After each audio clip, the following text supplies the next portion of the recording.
This is Hollywood. Your pal Matías Bombal with you, and welcome to our very first MAB Novelty, which is not really a movie review at all, but a movie-related short of interesting content that we think you might find most intriguing. 20th Century Fox and Columbia Pictures are teaming up to bring you a movie about the efforts in World War II to save priceless works of art that were stolen or slated to be destroyed by the National Socialist Party. This all-star period film, The Monuments Men, photographed in the historically out-of-place widescreen format for the period of time it depicts, has some advanced publicity which offers nostalgic cleverness for a good cause. Although there are actual trailers, or if you prefer, previews of coming attractions, that are in circulation for this release, the recent discovery of actual artworks stolen by the Nazis and their return to their rightful owners inspired the spin doctors promoting this movie to create a newsreel-like one-minute promotional film that is a pitch to ask viewers to report if they are aware of any actual stolen art in real life, and to ring up a toll-free number to report this information. I think this is a very clever promotion with hopes that it may see some of the world's lost art find its original home once more. We'll have our projectionist run it for you in just a moment. Instead of using period newsreel film, they naturally use scenes from the forthcoming The Monuments Men, and have unfortunately digitally layered in some surface scratches and flicker to give the promo the modern conception of what the uneducated think motion picture film really looked like. This complaint of mine does not, however, take away from the cleverness of the concept of what they are doing. Theatrical newsreels differ from television news as we see it today. The information contained in a 7-minute newsreel of that era covered an entire week of events of national interest. Thus, the cutting was quick, the subject segments short, and instead of an anchorman talking to you on the screen, you had a narrator describing these events pictured as you watched them. Important events occurred, and you could hear it first on the radio, read it in the paper in the evening edition or the morning edition the following day, and at the end of the week following when that event occurred, you could see it on the screen in your local theater. The biggest difference was the use of music, absent from news of today. Since these were made to be seen in a theater where people went for entertainment, folks in the newsreel era did not find it out of place or unusual to expect music underscoring actual events, as the feature films of the period also had musical scores that played under the dialogue, a holdover from the silent era where only music accompanied images on the screen. Thus, the newsreel's opening title sequence and music was designed to thrill you into the anticipation of something great that you were just about to see. Here are 4 newsreel companies' openings to show you just what I'm talking about. We go to our projectionist up in the booth. From the Moving Picture Machine Operators Union of the International Alliance of Theatrical and Stage Employees, starts with the eyes and ears of the world, Paramount Sound News.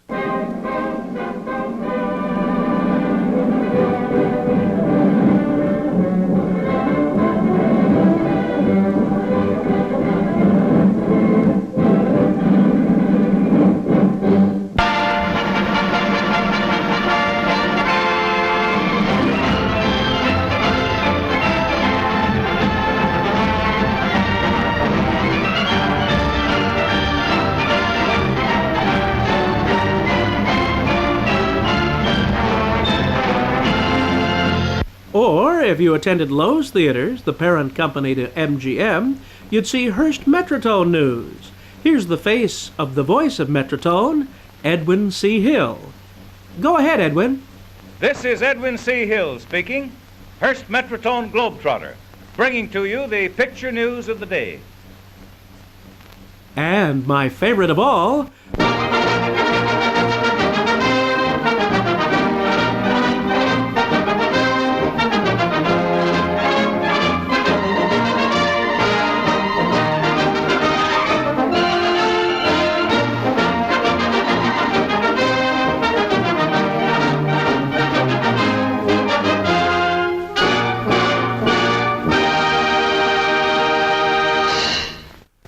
I love the Movietone Newsreel March. It's my favorite. How could you not be on the edge of your seat, waiting to be thrilled with the latest news events? That theme music is from a longer march which is called World Events, written by J.S. Zamechnik. So what were the news stories like?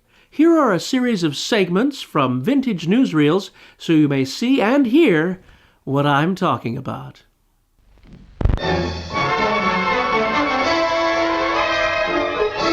The worst disaster since the San Francisco earthquake hits Northern California. Swollen rivers rip along a 1,000-mile front of the western watershed. At Yuba City, the water rose 5 feet in as many minutes.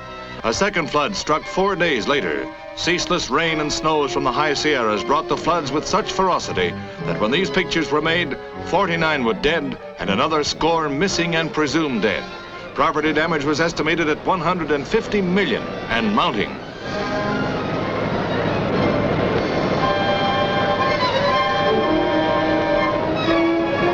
Helicopters which performed heroic rescue work also flew in Jimmy Lederer, Universal cameraman, whose dramatic pictures you have seen. The inevitable aftermath of disaster. At refugee centers, here are some of the 50,000 homeless, many of whom have been literally wiped out and dispossessed. But the catastrophe leaves Fido here wet but seemingly philosophical. Debris and wreckage everywhere and communications completely disrupted. The sheer force of the flood's attack rips homes from their foundations and floats them away like sampans. It will be years before this pleasant countryside recovers.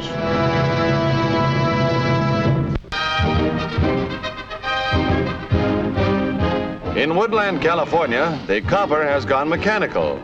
The only thing he can't do is bawl you out. With city officials looking on, the copper made of copper and some other things gets a workout. He can be plugged in anywhere and moved anywhere. The traffic controls are operated automatically and can be adjusted by a child. No longer is the school problem a serious threat due to the shortage of human police.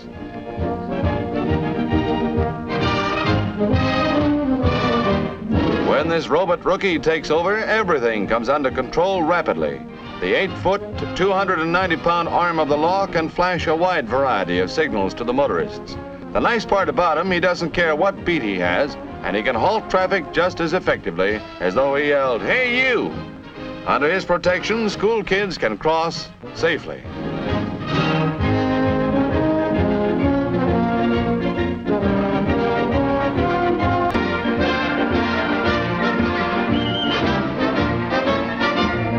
At California State House in Sacramento, an appeal for support of the fund drive to aid the Variety Club's Will Rogers Memorial Hospital is issued by Governor Goodwin Knight as the campaign gets underway. The motion picture industry is in the middle of an all-out campaign to raise money and funds to support the Variety Club's Will Rogers Memorial Hospital in Lake Saranac in New York. We think it's highly commendable that the industry, which has given so much of itself for charity and for benefits, is now asking you to help them take care of their sick people. The Will Rogers Memorial Hospital is operated by and for the amusement industry for the cure and the care of those suffering from tuberculosis. They are also now operating fine laboratories where research is carried on, making new discoveries, new battles, new fights against the dread tuberculosis. And any employee of the amusement industry, regardless of race, creed, or color, or the kind of job he has or she has, all of these people may be taken care of at this hospital with no cost to them.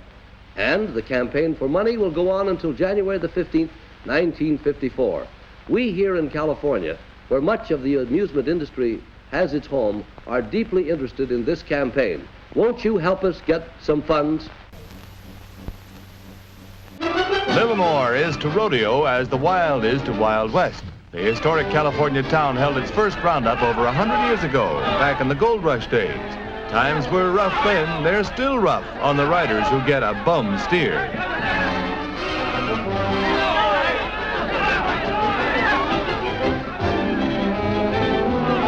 These whirling dervishes spin and cowboys reap a whirlwind of cruisers.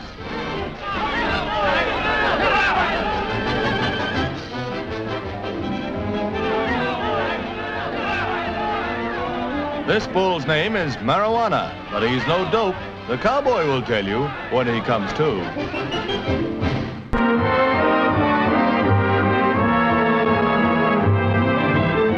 5,000 youngsters on parade in a gigantic glowing tribute to Sacramento's official flower, the camellia. Hundreds of thousands of the delicate blooms were used in parade decorations, but there's nothing too good for this occasion. And besides, Sacramento, the camellia capital of the world, has plenty more where those came from. The kids are having a ball, a festive time for all. The first Camellia Festival staged by the camellia capital of the world. And naturally, the occasion calls for a camellia queen. Wouldn't be complete otherwise. She's crowned by Mayor H.H. Hendren, Mary Ann Smithson, a Sacramento Junior College student.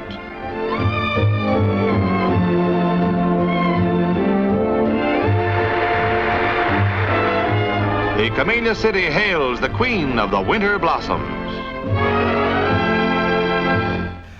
As you may see, the way we watch news has changed a great deal, but whichever your preference, you can't deny the screen news of the newsreel era brought us the news in a more rousing, thrilling way than today's news on the internet or television thrashing about now in its dying days.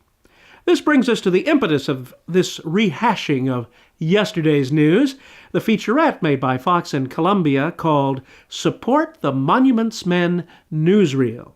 You'll see here how they tried to capture the style of the newsreel days of yore for the very good cause of asking the show-going public in large to report real-life stolen artwork.